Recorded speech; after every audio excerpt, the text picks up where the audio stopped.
Hello everybody. Today we will discuss problems from US Physics Olympia 2007. First round, it's called F equal AM.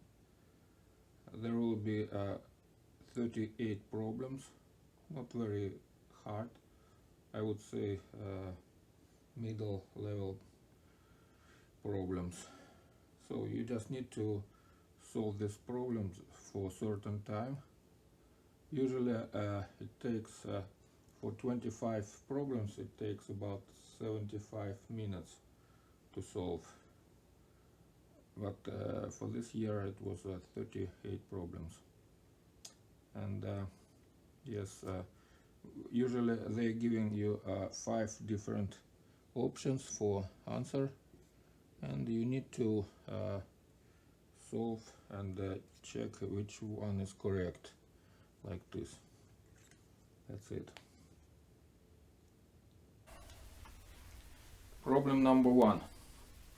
An object moves in 2 dimensions according to equation representing here, where r is in meters and t in seconds. When does the object cross the x-axis? On the left side we have 5 options to choose correct one. And in this kind of problems we need to understand that we have very short time for many problems, and we need to solve them these problems quickly. So we just need to understand that crossing the x-axis, it means that this part is equal to 0. From here we can find that time t equal 2.5 seconds.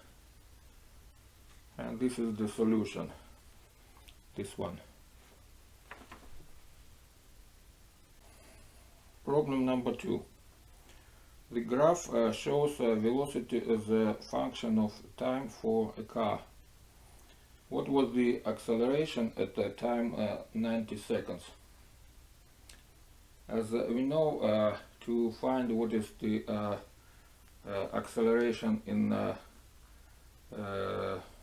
representing moment, we just need to find what is the slope for this curve in this point. So to count what is the slope in point 90 seconds, we can just draw the line between this point 60 seconds and 120 seconds, and find what is the slope. Because on the left side we have 5 options, and we see that they are very different from each other, so we don't need to count it precisely. So acceleration must be equal to 30 minus 10 meters per second divided by time difference, which is 60 seconds. So the answer is 0.33 meters per second square. So we see that the correct answer is B.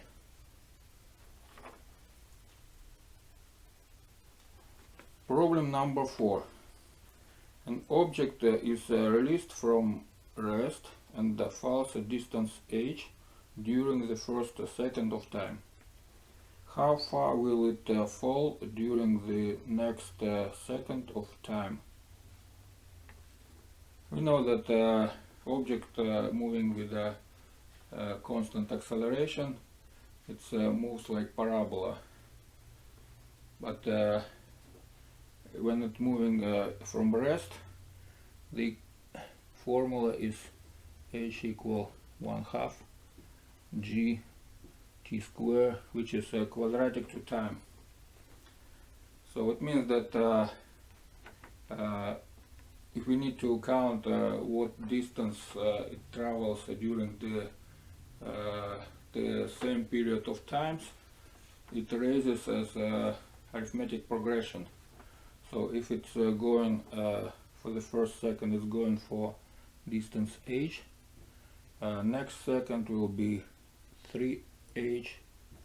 Third second will be 5h, etc. You can find it using this formula. So it means that correct answer is C, 3h. Problem number 5.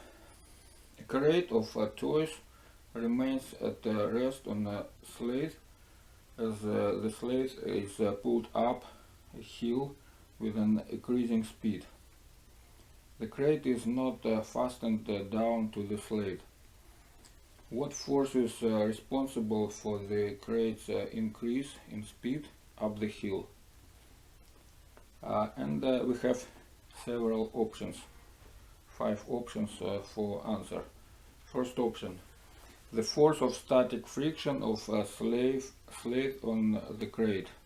So this one between this sled and this crate.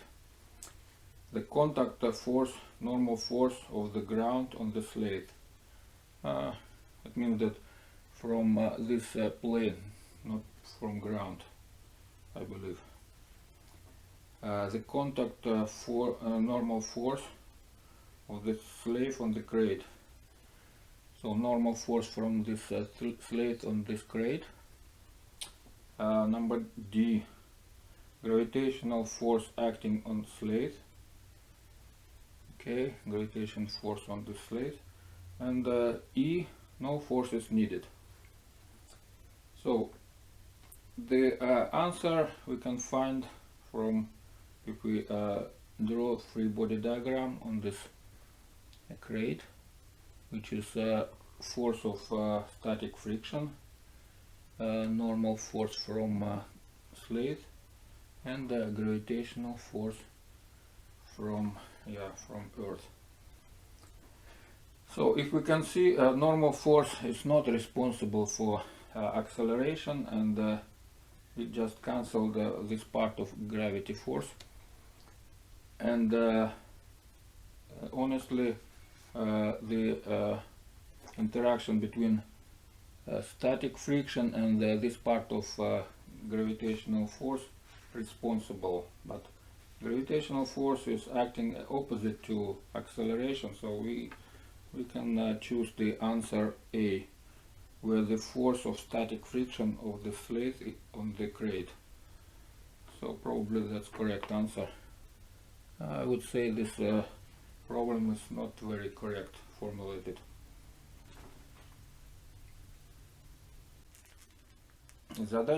Problem number 8.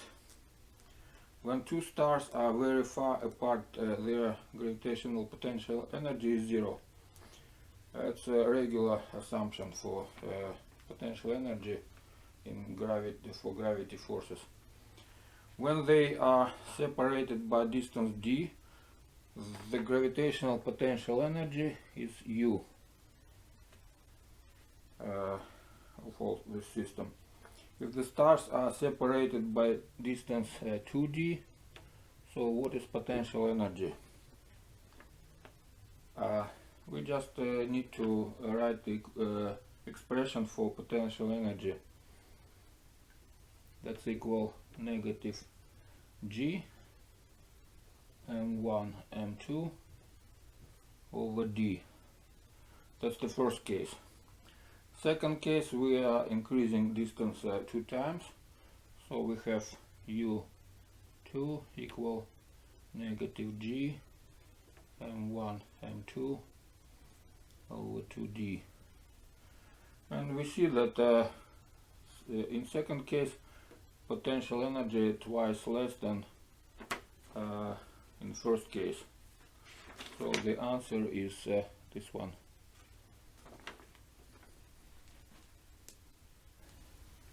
Problem number 9.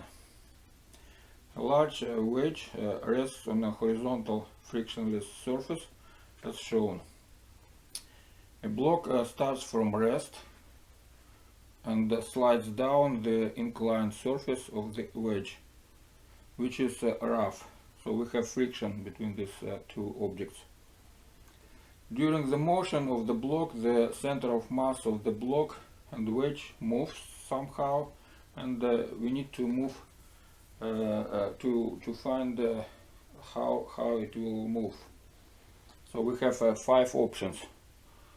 First option does not move. Second option moves horizontally with increasing speed, with constant speed. I'm sorry. C moves horizontally with increasing speed. D moves vertically with increasing speed. And E moves horizontally and vertically. So first we can conclude from this problem that this surface is smooth. There are no friction between surface and this wedge. It means that we don't have any force, horizontal force on this system, and it means that we don't have any horizontal acceleration. So it means that if center of mass of this system was in rest, it will stay in rest and after beginning of motion. Next one, because we have motion, it means that this block moving to the left and this wedge moving to the right. It means that center of mass of this wedge not moving vertically, but this will move vertically. It means that common center of mass, whole system moving vertically down with increasing speed, moving with acceleration. So that's the answer. We don't have any motion horizontally for center of mass. It stay and it moving vertically with increasing speed. So the answer is D. Moves vertically with increasing speed. Problem number 10. 2 wheels with fixed hubs, each having a mass of 1 kilogram, starts from rest, and the forces are applied as shown. F1 this way, F2 this way. Assume the hubs are spokes. The hubs and the spokes are massless, so that we can count rotational inertia I equal mr square. In order to impact the identical angular accelerations about their respective hubs, how large must be F2? So we can use this rotational formula for angular acceleration. That's I alpha equal to Fr, and if we use expression for I is mr square, that will be mr square equal Fr. So from here we can find what is the I forgot alpha. So from here we can find what is alpha. That will be alpha equal F over mr. So to get the same angular acceleration, we just need to increase force twice if we increase radius twice. So the answer is 2n. Problem number 11. A uniform disk, a thin hoop and a uniform sphere, all with the same mass and the same outer radius, are each free to rotate about a fixed axis through its center. Assume the hoop is connected to the rotational axis by light spokes. with the objects starting from rest, identical forces are simultaneously applied to the rims as shown. Rank the objects according to their kinetic energy after a given time t from rest to greatest. So all three objects are in the same condition, so we can just compare their final kinetic energy. So kinetic energy equal 1/2 I omega square. So we need to find what is expression for this kinetic energy. So to find what is omega, that's angular acceleration multiplied by time. And the angular acceleration we can find from regular expression I alpha equal Fr. So it means that alpha equal Fr over I, omega equal Frt over I, and finally kinetic energy equal 1/2 I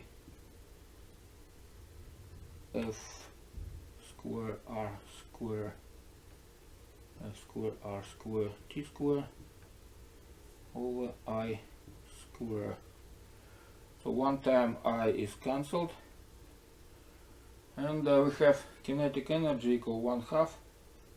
Same expression for all of them on the top, and on the bottom we have different I. So we have for greatest moment of inertia we have least energy. So it means that correct answer will be, we know that for disk we have I disk equal 1/2 m r square. For hoop we have that's m r square, and for sphere we have I sphere equal 2/5 m r square. So the least I is for sphere, for greatest I for hoop, and this in the middle. So it means that for sphere we have for hoop we have least, for disk that's next one, and for sphere we have greatest kinetic energy. So that's the correct answer. Problem number 12. A 2 kilogram rock is suspended by a massless string from one end of the uniform 1 meter measuring stick. What is the mass of the measuring stick if it is balanced by a support force at the 0.2 meter mark? To solve this problem we need to write equation for static equilibrium. So for this we need to write torque from the left, which is mg by 2.0 meter, and that's equal unknown mass m g multiplied by distance from center of gravity for this stick, which is right in the middle of the stick. So it means that this distance is 0.3 meters.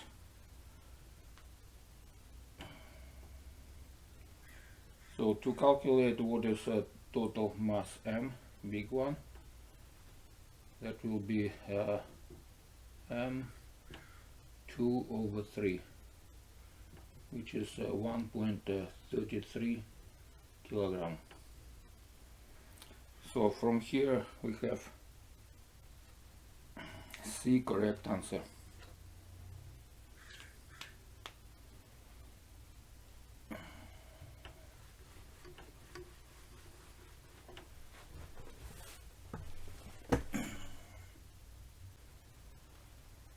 Problem number 13. A particle moves along the x-axis. It collides elastically head-on with an identical particle initially at rest. Which of the following graphs could illustrate the momentum of each particle as a function of time? We know that during absolutely elastic collision of two identical particles in one dimension, 1D, they after collision they will exchange momentums.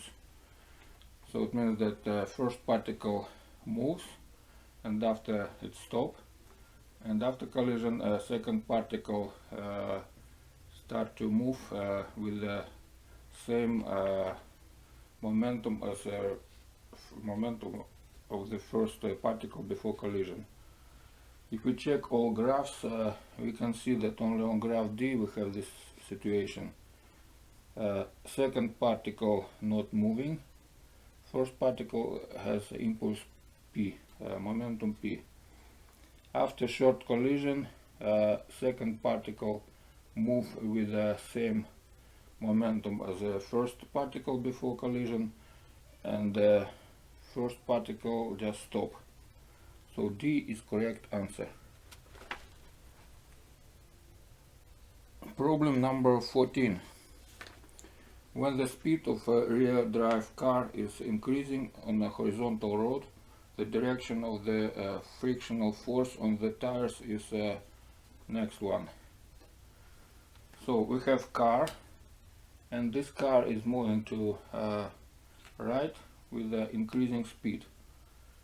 So it means that we have acceleration to the right, and for rear drive car it means that rear wheel will supposed to create force to move forward this car with the acceleration. So it means that force of friction from this move is going to the right.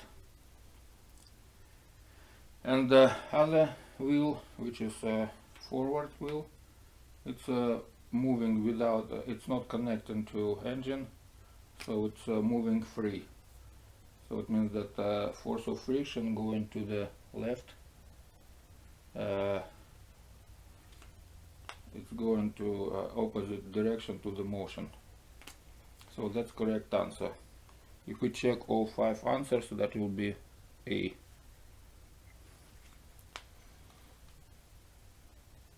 Problem number 15. A uniform disk with a moment of inertia 1/2 mr square of mass 8 kg can rotate without friction on fixed axis. It's here. A string is wrapped around its circumference and is attached to a 6 kg mass, this one. The string does not slip. What is the tension in the cord while the mass is falling? So to solve this problem we need to write equations for motion for both bodies, for small mass m and for this disk m, rotation. This is for motion, this is for rotation. For mass m, equation is this one. ma equal mg minus tension. And for disk we have rotation, we have I alpha equal tension multiplied by radius. So because we don't have slipping of this cord, we have alpha equal AR. So this is how to connect angular acceleration to linear acceleration. And we can put this expression here, and for moment of inertia this one. So instead of this equation we have 1/2 mr square multiplied by A over R equal TR. And we can cancel radius as regular in such kind of problems, and we have tension equal 1/2 MA. So we can put this tension in the first equation, and we can find MA equal mg minus 1/2 MA, and from this equation we can find what is acceleration. That's equal mg over m plus 1/2 big M. So which is 6 over 10. So that's 0.6 g. And when we found what is acceleration, we can put this acceleration in this expression for tension. This is what we need to find. That's 1/2 8 multiplied by 0.610. So that will be 24 newtons. So that's correct answer. B is correct answer. Problem number 16. A basketball is dropped on top of a baseball is dropped on top of a basketball. The basketball hits the ground, rebounds with the speed of 4 meters per second.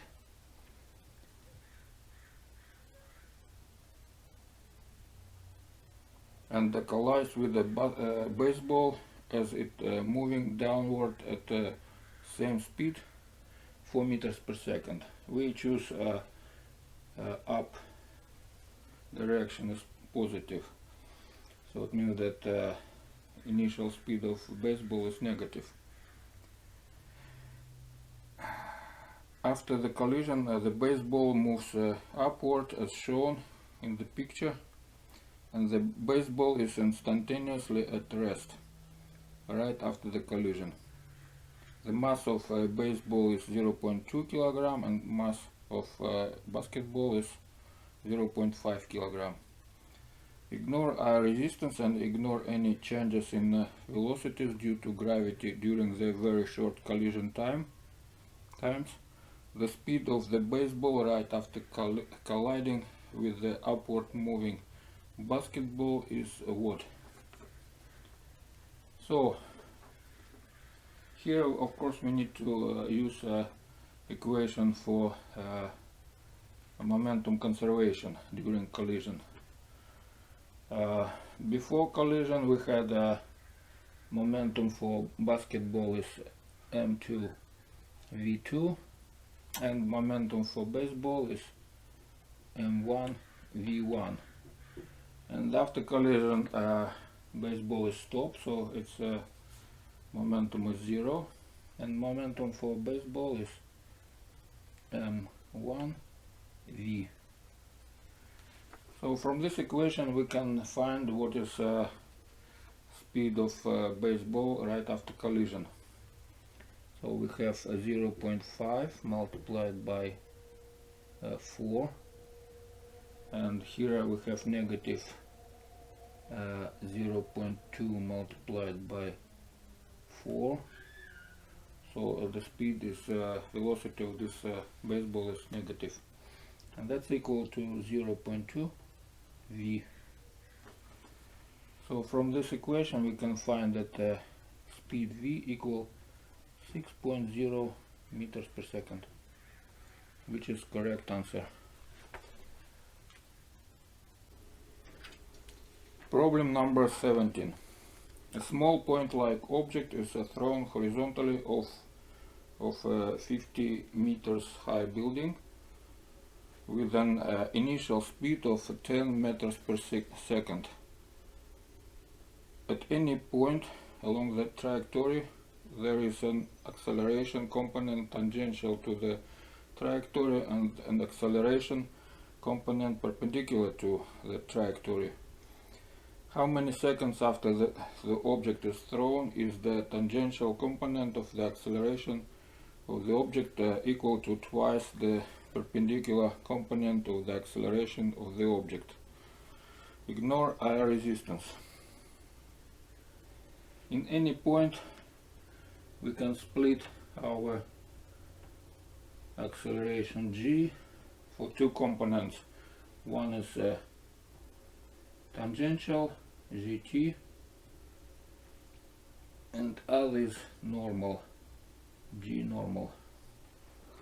What does it mean that tangential component is twice as normal component? It means that the tangent of this angle, tangent theta, equal 1/2. So there is a relation gn over gt, it's 1/2. That's from one hand. From other hand, we have speed, we have velocity, and the velocity we can split for horizontal and vertical component. And for such split, tangent of this angle equal to Vx over Vy. So that will be Vx over Vy, which is again equal 1/2. Vx is constant and Vy equal gt. So from here we can see that Vy equal 20 meters per second. It means that time equal just 2 seconds. The last step is we need to take into account that we have enough time for such moment. So we need to check if our total height less than 50 meters. So we can find that y equal 1/2 gt square, which is equal 1/2 10 and 2 square, which is 4. So total is 20 meters, which is good enough for 50 meters high building. If we look at answers, we have 2 seconds, and the last thing is the building is not high enough for this occur, so that this is not the case. So correct answer is 2 seconds. Problem number 18. A small chunk of ice falls from rest down a frictionless parabolic ice sheet, like here on the figure. At the point A in the diagram, the ice sheet becomes a steady rough incline of angle 30 degrees with respect to the horizontal and the friction coefficient mu, unknown coefficient. This incline is of length 3/2h. h is initial height. The chunk of ice comes to rest precisely at the end of this incline. So what is the coefficient of friction, mu? So in this problem, the best way to do is to use work energy theorem. So it means that our potential energy initially go into kinetic energy for this chunk, but because it's come to rest in the end, it means that all this energy will spend for friction, for work of force of friction. So we need to just to write this equation.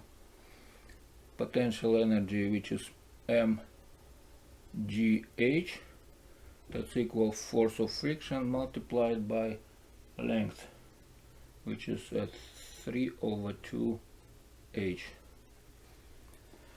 So force of friction equal we know it's a coefficient of friction multiplied by normal force, and normal force equal mg multiplied by cosine 30 degrees. So when we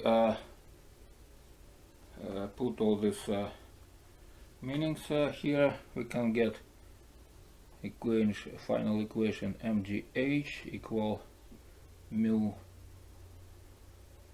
mg cosine 30 degrees by 3/2h. So we have mgh cancelled, and finally we have mu equal 2/3 1 cosine 30 degrees. Cosine 30 degrees is √3/2, so we have finally 4/3√3. So we can use calculator, and the answer is B, 0.77. This is the correct answer. Problem number 19. A non-Hookean spring has force like this. So we see it's not proportional to a displacement, it's proportional to quadratic to displacement, where k is the spring constant and x is the displacement from its unstretched position. For the system shown of mass m connected to an unstretched spring initially at rest, how far does the spring extend before the system momentarily comes to rest? Assume that all surfaces are frictionless and that the pulley is frictionless as well. So angle is 30 degrees, and to solve this problem we need to use energy work theorem. It means that whole potential energy for this mass during after its stop, it will go to potential energy of this spring. So potential energy, if we have total displacement is x, so total potential energy will be mgx multiplied by sine 30 degrees. And that's equal to potential energy of the spring. We know that for regular Hookean spring we have potential energy equal 1/2 kx square, but in our case we need to do integration, because if we have graph force as a function of displacement, in our case is parabola. So to find what is total energy, we need to count what is the area under this curve, which is integral. And I can remind you what is the integral from polynomial. If we have polynomial function like x power n dx, integral will be 1/n plus 1 x power n plus 1. In our case n equals 3, so we can say that integral from kx square from 0 to x dx, that's equal 1/3 kx cube. And this expression we can put here, 1/3 kx cube. So we see that sine 30 degrees is 1/2. 1 time x is cancelled. We have here x squared, and after simple calculation we can find that x equal this expression a. So this is solution. Problem number 20. A point like mass moves horizontally between two walls on a frictionless surface with the initial kinetic energy E. With every collision with the walls, the mass loses 1/2 of its energy to thermal energy. How many collisions with the walls are necessary before the speed of the mass is reduced by factor 8? So V is reducing to 1/8. To solve this problem we need to write expression for kinetic energy. That's 1/2 mv squared. So we see that if speed reduces 8 times, it means that kinetic energy reduces 64 times. So we have kinetic energy going to factor 1/64. But we know that after each collision we're losing 1/2 energy. So we just need to equalize this 1/64 to 1/2 power n, number of collisions.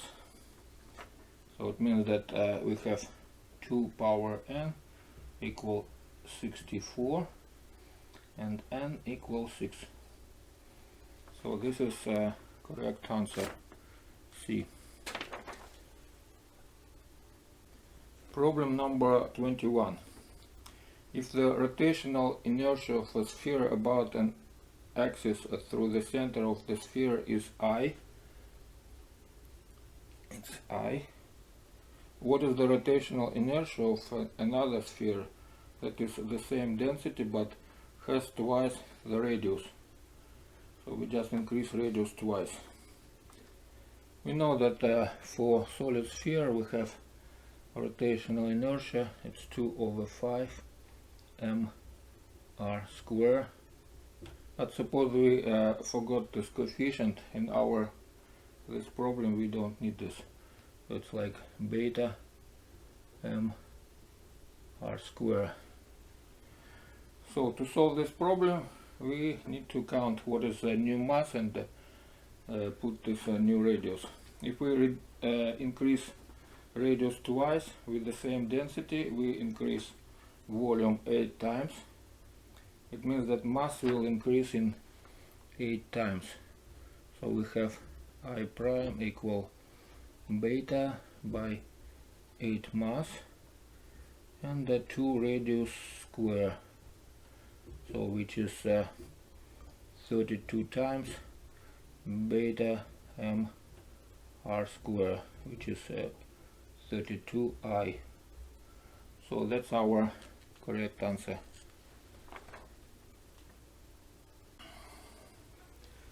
Problem number 22.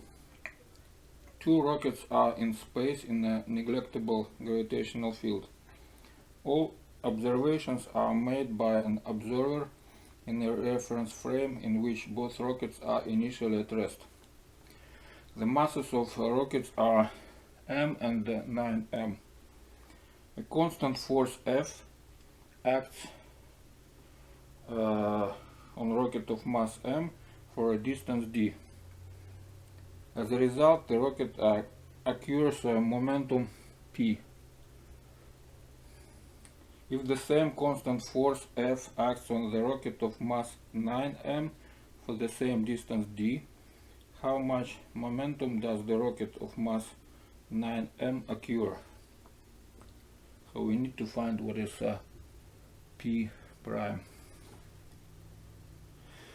So to solve this problem we need to check that if a force acts, same force acts on the same distance, it means that both rockets they are getting the same kinetic energy, and the kinetic energy has this expression 1/2 v square, which we can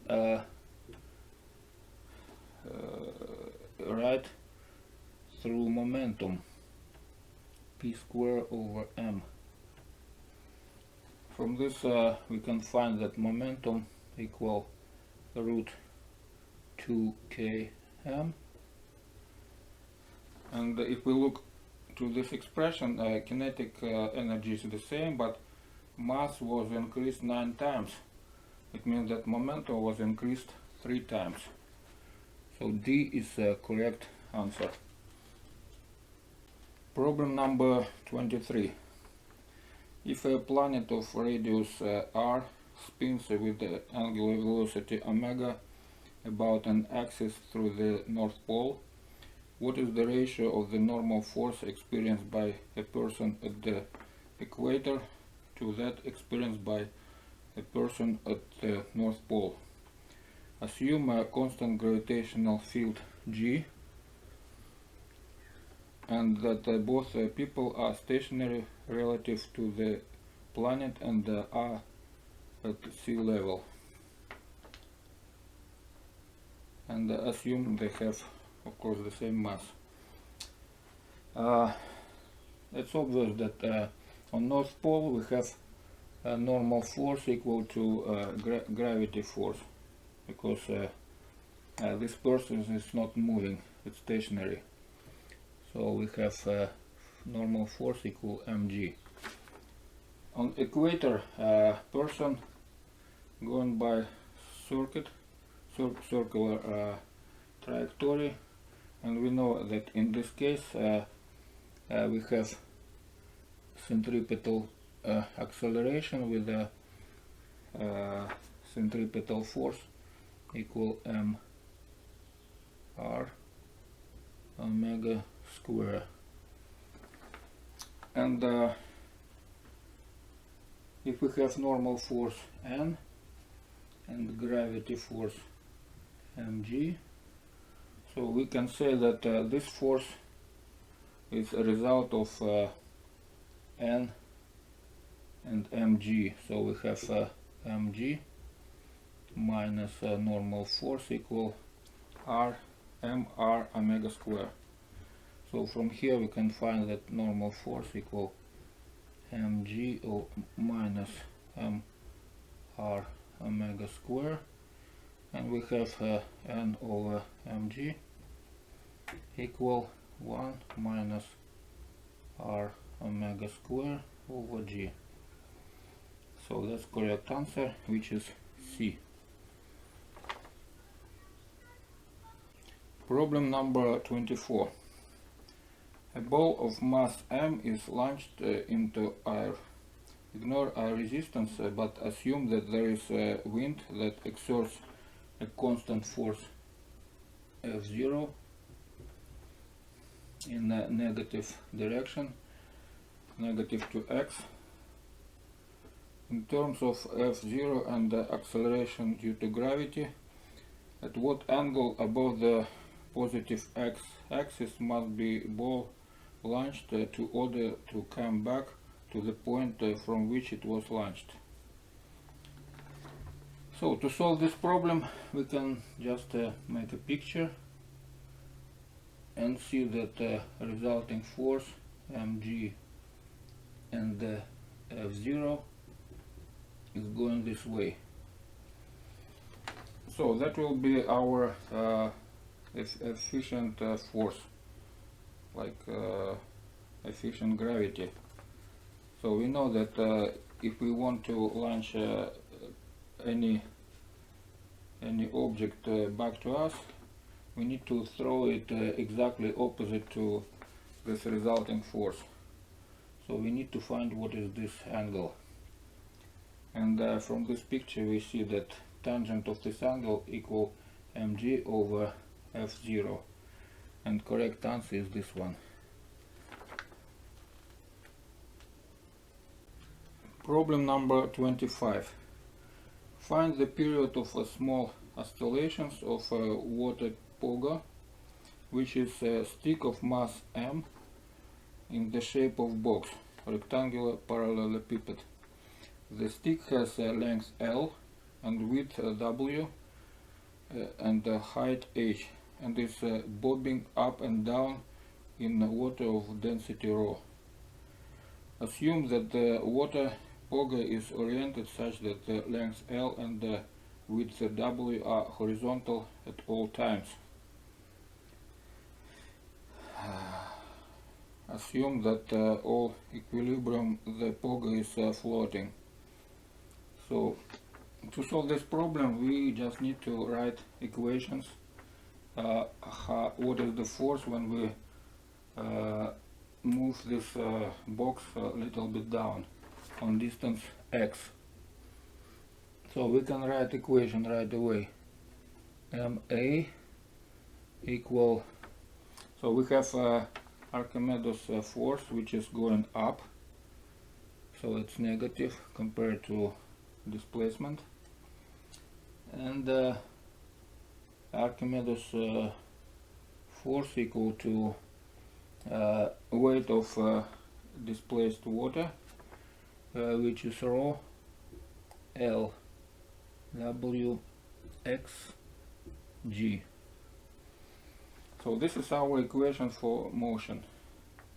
We can rewrite it in form of A equal negative rho L W g over m x. We see that acceleration proportional to displacement and always going back to displacement. That's a regular equation for simple harmonic motion, and we know that in this case this coefficient is exactly omega square. So we have, from this we have period equal to pi root of m over rho L W g. So this is the answer. Here we have from the left side we have many different answers, but correct answer is D, this one. Problem number 26. A sled loaded with the children starts from rest and slides down a snowy 25 degrees with respect to horizontal incline, traveling 85 meters in 17 seconds. Ignore high resistance. What is the coefficient of kinetic friction between the sled and the slope? If we know what is acceleration, we can find what is coefficient of friction, because we have this equation ma equal horizontal part of gravity force, which is mg sine alpha, minus force of friction, which is mu, multiplied by normal force, which is mg cosine alpha. So from here we can find what is acceleration. That's a g sine alpha minus mu cosine alpha. So from this formula we can find what is coefficient of friction if we know what is acceleration. Alpha is done, 25 degrees. But acceleration we can find from this data. We have distance, we have time, and we have kinematic formula that distance equal 1/2 a t square, and we can find that acceleration equal 2d over t square. All numbers are done, and we can count what is acceleration, put in this formula, and find what is the coefficient of friction. That will be 0.4. Problems number from 28 to 30. We have 3 problems in a row which are connected to the same picture. So first problem. We have a simplified model of a bicycle of mass m. Has two tires that each comes into contact with the ground at a point. The wheelbase of this bicycle, the distance between the points of contact with the ground is W. And the center of mass of the bicycle is located midway between the tires and the height h above the ground. The bicycle is moving to the right, but slowing down at a constant rate. We can say it's a. Acceleration has a magnitude a. Resistance may be neglectable, ignored. So first case, number 28. Assume that the coefficient of sliding friction between each tires and the ground is mu, and that both tires are skidding, sliding without rotating. Express your answer in terms of W, H, M and G. What is the maximum value of mu so that both tires remains in contact with the ground? So if we have this situation that both tires contact with the ground and the acceleration is a, it's the easiest way to solve this problem to go to frame of reference of this bicycle. If we have a deceleration to the left in this frame, we have effective gravity field A to the right. And in case if both tires are in contact, it means that this tire has a normal force N1 and this N2. This N1 is 0 and this N2 equal to total weight of whole bicycle with the bicyclist. So in this frame of reference we just need to write equation for static equilibrium around point of contact, point of rotation. So maximum possible acceleration could be if we have a sliding case. It means that this force equal mu mg,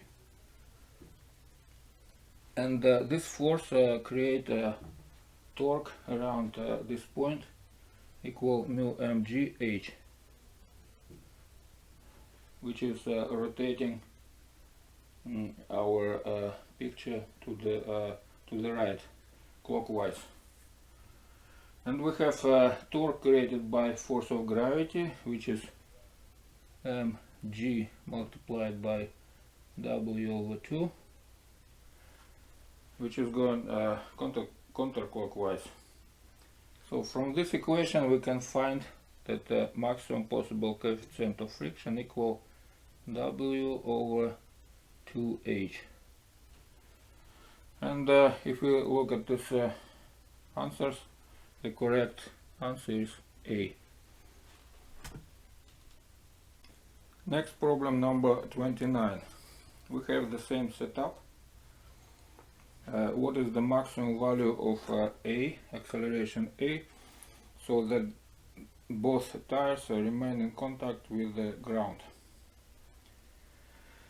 So now best way to use our original frame of reference, in which we have force of friction F1,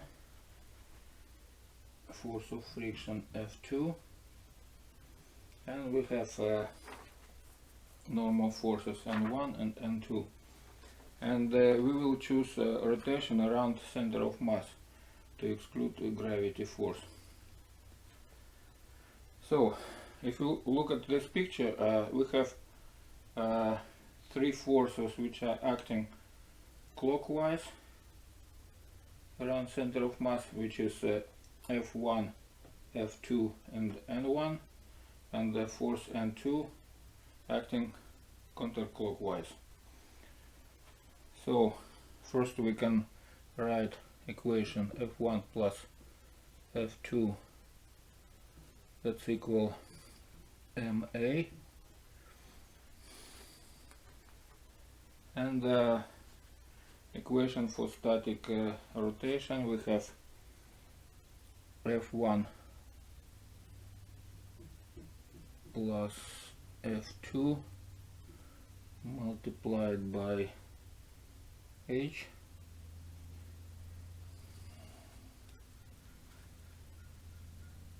plus N1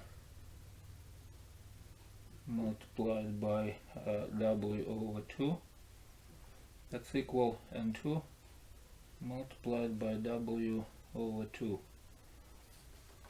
So now we can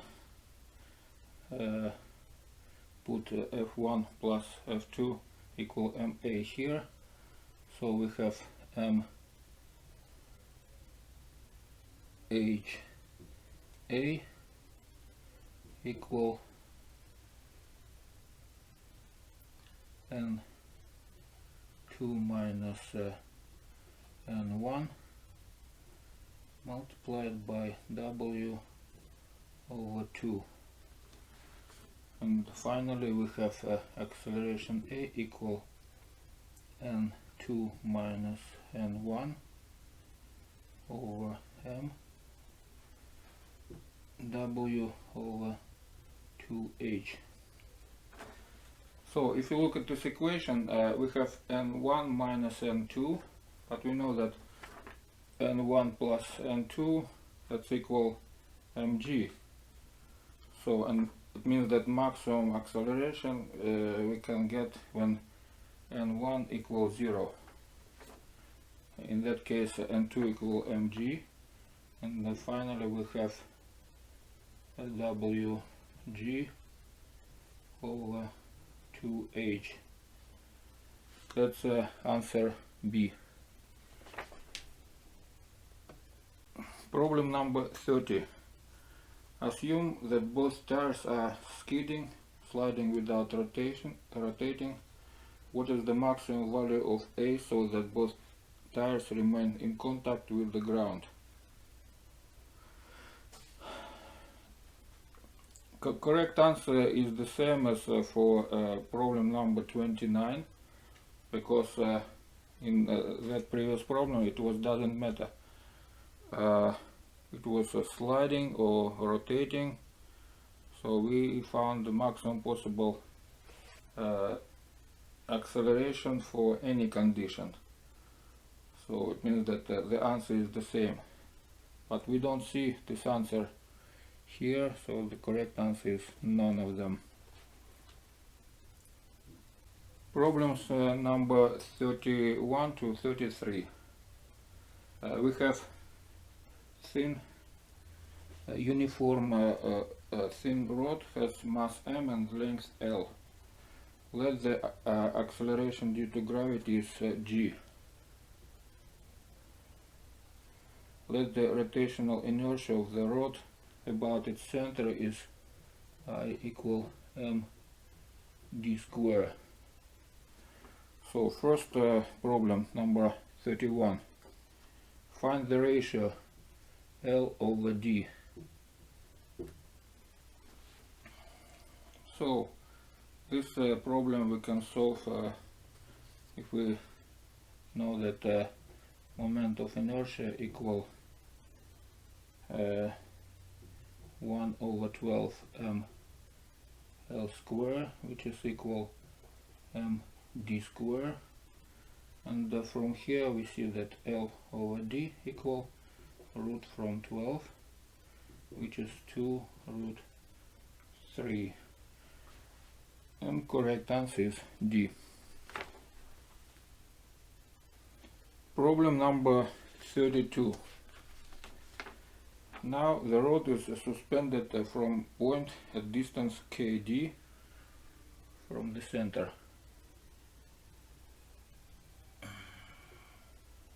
This point, this distance kd, and undergoes small oscillations with the angular frequency omega equal beta root g over d. We need to find what is beta, coefficient beta, in terms of k. So to solve this problem we need to write equation for rotation around this point. For rotation we have formula that I alpha equal negative force, which is mg, multiplied by level arm, which is kd multiplied by sine theta. Kd multiplied by sine theta. So for small oscillations we assume that sine theta approximately equal theta.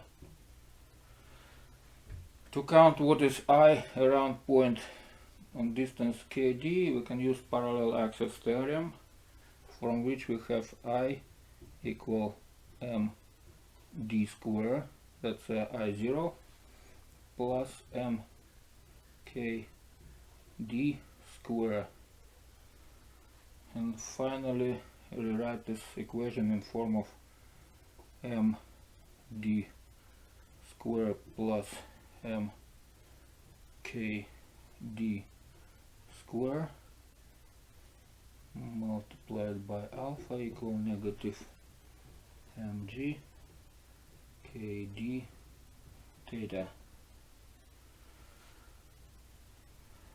This part we can move to the right, and we have alpha equal negative k over 1 plus k square g over d theta. If you look at this equation, that's exactly an equation for small harmonic oscillation. In that case, this coefficient exactly equal to omega square, and we can write omega equal root k over 1 plus k square root g over d. And finally this is our coefficient beta, which is none of them. Correct answer is E. Problem number 33. In previous problem we found what is a coefficient beta. In this problem we need to find what is a maximum for this coefficient. So to find the maximum for this function we need to find maximum for function k over 1 plus k square, or to faster solve this problem we need to find, we can flip this function and find minimum for this function. We need to take first derivative for that, that's 1 minus 1 over k square, and equalize it to 0, so which is k equal 1 and beta equal 1 over root 2, which is C. Correct answer. Problem numbers 34 till 36. We have point object of mass m is connected to a cylinder of radius r via a massless rope. At time t0 the object is moving with the initial velocity v0 perpendicular to the rope. The rope has length L0 and the rope has a non-zero tension. All motion occurs on a horizontal frictionless surface. The cylinder remains stationary on the surface and does not rotate. The object moves in such a way that the rope slowly winds up around the cylinder. The rope will break when the tension exceeds T maximum. Express your answer in these parameters. First question. What is the angular momentum of the object with respect to the axis of the cylinder at the instant when the rope breaks?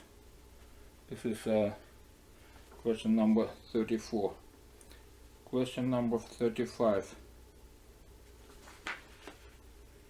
What is the kinetic energy of the object at the instant that the rope breaks? That's question number 35. And question number 36. What is the length, not yet wound, of the rope in this moment? Yes. So, to solve these problems, we can go 34, 36, 34, 35, 36, 34. So first of all, we have tension always perpendicular to motion. It means that speed remains the same, constant. It means that kinetic energy equal 1/2 mv0 square. This is answer for 35. Next one, we have tension, maximum possible tension is Tm, and we can write the equation that Tm equal mv0 square over r. So that's minimum possible r. So from here we can find that r for brake it's equal to mv0 square over T maximum. That's the answer for 36. And for 34 we have L equal mass multiplied by speed, which is constant, and multiplied by a level arm. In our case that will be exactly r counted here, because velocity is perpendicular to this vector, and we know that we have L equal momentum cross product with a level arm.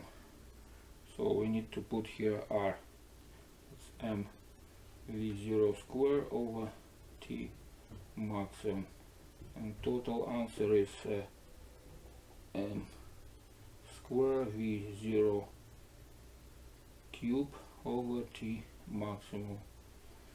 So that's answer for 34. Problem number 37 and 38. That's the last problems for this competition. First problem from these two problems is looks like this. Massless elastic cord that obeys Hooke's law will break if the tension in the cord exceeds T maximum, unknown tension. One end of the cord is attached to a fixed point. The other is attached to an object of mass 3m. If a second smaller object of mass m moving at an initial speed v0, the larger mass and the two stick together, the cord will stretch and break, but the final kinetic energy of the two masses will be zero, so they will stop after break. If instead the two collide with a perfectly elastic one-dimensional collision, the cord will still break and the larger mass will move off with the initial speed of Vf. So we have F0, V final, we have object mass m, and we have object mass 3m.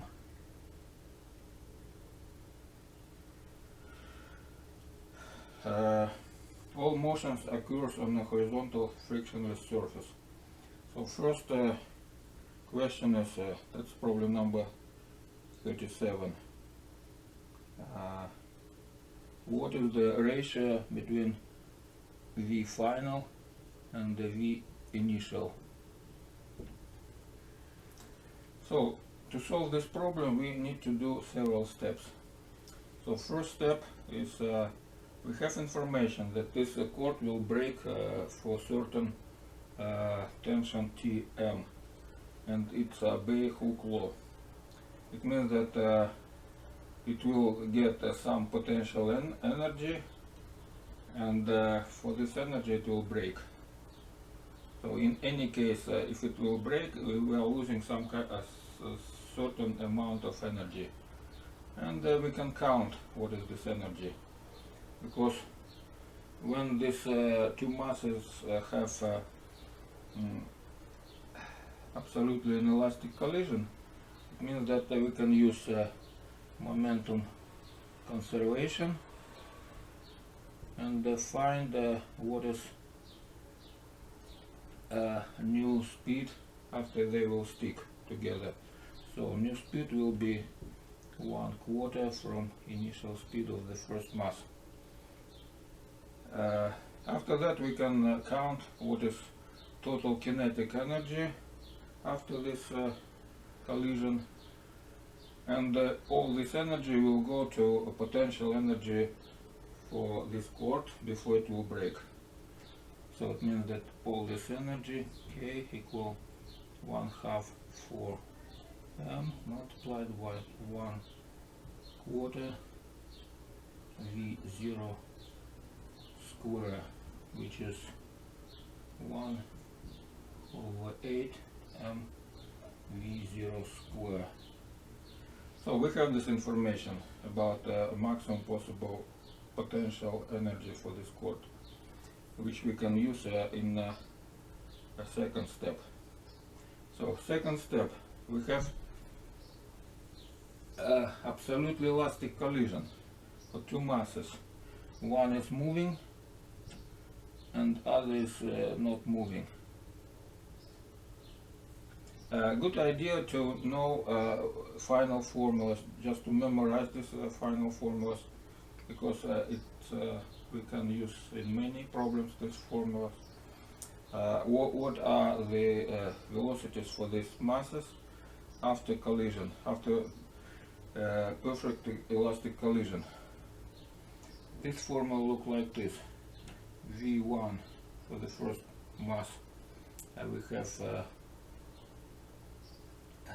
velocity is m1 minus m2 over m1 plus m2 v0, and v2 equal, for the second mass, that's equal to m1 over m1 plus m2 v0. But if you don't remember these formulas, you can do very quick calculations to find them. Of course we can use momentum conservation and energy conservation laws to find these velocities, but it's a long way. The shortcut is to use new frame of reference, frame of reference for center of mass, and check what happened in this system. In this system, if we have two masses and immovable center of mass, they will go to this center of mass, collide here, and just rebound with the same speed, because we don't lose energy. So we just flip velocities. And after that we can go back to our initial frame of reference. Let's see. The velocity of this frame reference, v center of mass, that's equal, using momentum conservation, that will be m1 over m1 plus m2 v0.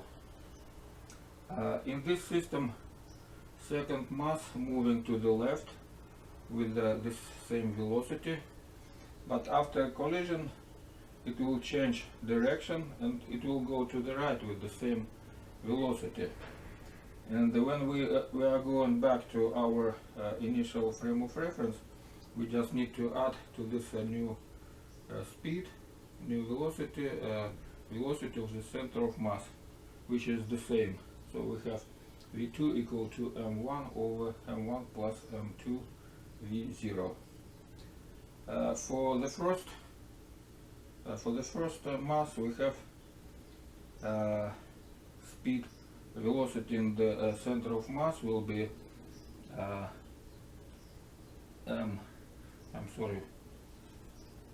v0 minus m1 over m1 plus m2 v0. That's a velocity of this first mass in the center of mass. After that it will flip, it will be negative, and we are going back to our initial frame of reference. We need to add the velocity of the center of mass, m1 over m1 plus m2 v0, which is finally equal m1 minus m2 over m1 plus m2 v0. So that's this one. Now we can use these formulas to count what is the speed, what is the velocity of this second mass after collision. We have v2 equal 2m1, which is m, over m plus 3m v0, which is 1/2 v0. That's the speed of our second mass. And we can count what is total kinetic energy of this mass. K2 equal 1/2 3m 1/2 v0 square, which is equal what is it, 3 over 8 m v0 square. Okay, that's a kinetic energy right after collision.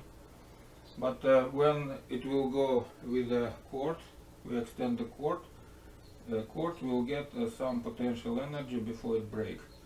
And we know what is the potential energy for break, so we need to just to subtract this energy. So that's a 1 over 8 m v0 square, which is 1 over 4 m v0 square. That's our kinetic energy after break for the second mass. And now we can find what is final speed of this mass. That will be 1/2 3m over v final square, which is equal 1 over 4 m v0 square. So now we see that v final equal 1 over root 6 v0, which is answer C, correct answer. Problem number 38. Find the ratio of the total kinetic energy of the system of two masses after the perfectly elastic collision and the cord has broken to the initial kinetic energy of the smallest mass prior to the collision. So we need to find what is K2, final kinetic energy, to initial kinetic energy. So from the first problem we already found how much energy do we lose for a cord break, this potential energy. That was P equal 1/8 mv0 square. And the initial kinetic energy K1 was 1/2 mv0 square. So to find what is K2, we just need to subtract from K1 losing potential energy, which is 3/8 mv0 square, and finally K2 over K1 equal 3/4, which is answer D.